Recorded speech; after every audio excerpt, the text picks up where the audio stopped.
everyone! Ako po, si Rachel May Nicole of Cable. Magandang gabi sa inyong lahat. Ngayon ay tatalakayin naman natin ang globalisasyong sosyo-kultural. Ang konseptong ito ay patuloy na humuhubog sa ating pagkakakilanlan at pamumuhay sa makabagong panahon. Ang globalisasyong sosyo-cultural ay ang proseso kung saan ang iba't ibang kultura mula sa iba't ibang panig ng mundo ay nagkakaroon ng ugnayan at palitan.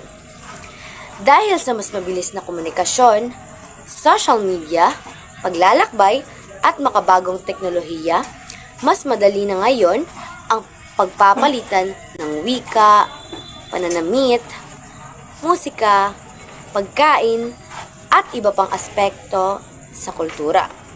Sa madaling salita, ito ay dahilan kung bakit nakikilala natin ang K-pop mula Korea, nakakatikim tayo ng pizza mula Italy, at natututo tayo ng iba't ibang wika at kaugalian kahit hindi pa tayo nakakalabas ng bansa.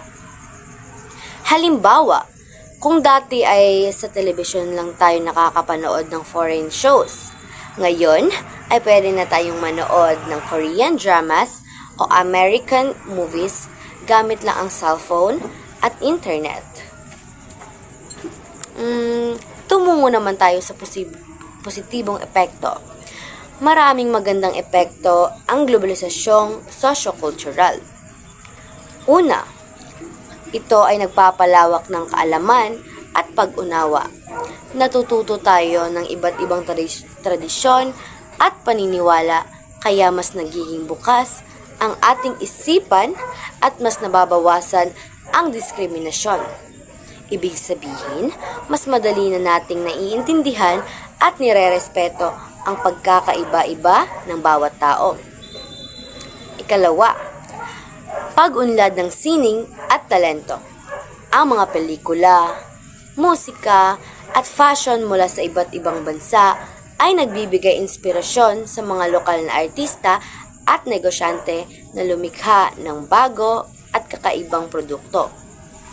Halimbawa, dahil sa kasikatan ng K-pop, maraming kabataang Pilipino, katulad ko, na natuto ng sumayaw, kumanta, at gumawa ng sariling nilang kanta at videos. Pangatlo, pagkakaisa ng mga tao.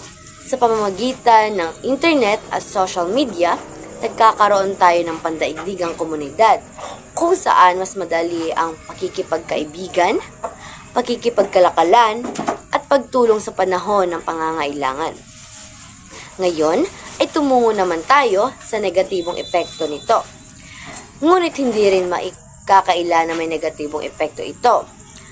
Una, pagkawala ng lokal na kultura. Dahil sa labis na pagyakap sa banyagang uso, minsan ay nakakaligtaan o nababalewala natin ang sariling tradisyon at wika.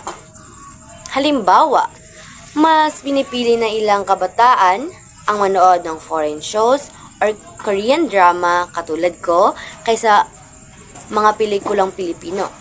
O mas gusto ang mga banyagang pagkain kaysa mga pagkaing Pinoy. Pangalawa, pagsasama ng hindi magandang impluwensya. May mga dayuhang gawi o asal na hindi maaaring hindi akma sa ating kultura, ngunit nagiging uso dahil sa social media at pelikula. Pangatlo, pagkakapare-pareho ng kultura. Habang lumalawak ang impluwensya ng mga makapangyarihang bansa, may posibilidad na maging pare-pareho ang pamumuhay ng mga tao at mabura ang natatanging pagkakakilanlan ng bawat bansa. Ang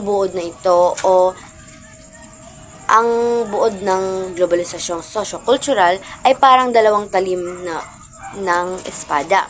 May kapangyarihan itong magbuklod at magbigay ng kaalaman, ngunit maaari rin itong pahinain ang ating sariling kultura kung hindi tayo magiging maingat.